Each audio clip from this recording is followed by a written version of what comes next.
Hello friends, நம்ம இன்றைக்கி எதை பற்றி பார்க்க போகிறோம்னா, இலக்கிய வரப்போகிற எபிசோடில் என்ன இன்ட்ரெஸ்டிங்கான சுவாரஸ்யமான விஷயம் நடக்க போதாங்க பார்க்க போகிறோம். வாங்க வீடியோக்குள்ளே போயிடலாம்.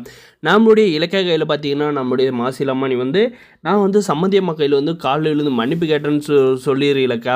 என்னால் இதை மட்டும்தான் வந்து செய்ய முடியும், வேறு என்ன என்னால் பண்ண முடியும், இப்படியாப்பட்ட பொண்ணை வந்து நான் பெற்றெடுத்துக்கு அப்படின்ற மாதிரி வந்து சொல்கிறாங்க. நீங்கள் எதுக்கும் வந்து கவலைப்படாதீங்க மாமா, அவங்க வந்து எதுவும் வந்து நினச்சிக்க மாட்டாங்க. உங்கள் பொண்ணு பண்ண தப்புக்கு வந்து நீங்கள் என்ன பண்ணுவீங்க அப்படின்ற மாதிரி பார்த்தீங்கன்னா நம்ம இலக்கிய வந்து சொல்கிறாங்க. என்ன இருந்தாலும் வந்து அவள் வந்து நான் பெற்ற பொண்ணு இல்லை, கண்டிப்பாக வந்து அதோட சாயல் வந்து என் மேலேயும் வந்து கண்டிப்பாக வந்து இருக்கும் அவள் பண்ண தப்பு அப்படின்ற மாதிரி வந்து நம்மளுடைய மாசிலாமணி வந்து சொல்கிறாங்க. இல்லை மாமா, நான் அவங்ககிட்ட இதெல்லாம் வந்து நான் சொல்ல முடியாது, அவங்களே வந்து புரிஞ்சுக்குவாங்க அப்படின்ற மாதிரி வந்து நம்ம இலக்கிய வந்து சொல்கிறாங்க. சரிம்மா, நான் பண்ண தப்புக்கு நானே வந்து பரிகாரம் வந்து தேடிக்கிறேன் அப்படின்ட்டு பார்த்தீங்கன்னா நேர்லேயே போயிட்டு நம்மளுடைய மாசிலாமணி சம்மந்தியம்மா எங்கே இருக்கீங்க அப்படின்னு சொல்லிட்டு நம்மளுடைய ஜானகி அம்மா காலில் விழுந்து மன்னிப்பு கேட்குறாங்க.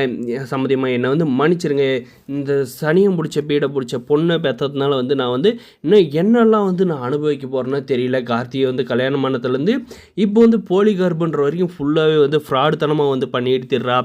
அதே வீட்டில் தான் வந்து இலக்கியம் வளர்ந்தா. அவள் வந்து நல்லா பொண்ணா நல்லா ஒழுக்கமாக இருக்கா. ஆனால் வந்து இவவா வந்து ஒய்ஃப் பேச்செல்லாம் வந்து கேட்டுக்கிட்டு எப்படி வந்து குறுக்கு வழியில் வந்து முன்னேறலாம் அப்படின்ற வந்து பிளான் பண்ணி அம்மாவோட புத்தி தாங்க பொண்ணுக்கு வரும்.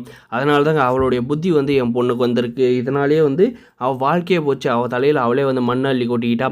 நீங்கள் பண்ணது தான் கரெக்டு. அவள் கையில் வந்து கையெழுத்து வாங்கிட்டு விடுதலை பத்திரத்தில் அனுப்பிவிட்டது தான் கரெக்டு. அவள் வந்து வந்து வீட்டில் உட்காந்து இருந்தால் தான் வந்து 4 பேர் 4 விதமாக பேசினா தான் வந்து புத்தி வரும் அப்படின்ற மாதிரி பார்த்தீங்கன்னா நம்மளோட மாசிலாமணியே வந்து சொல்கிறாங்க.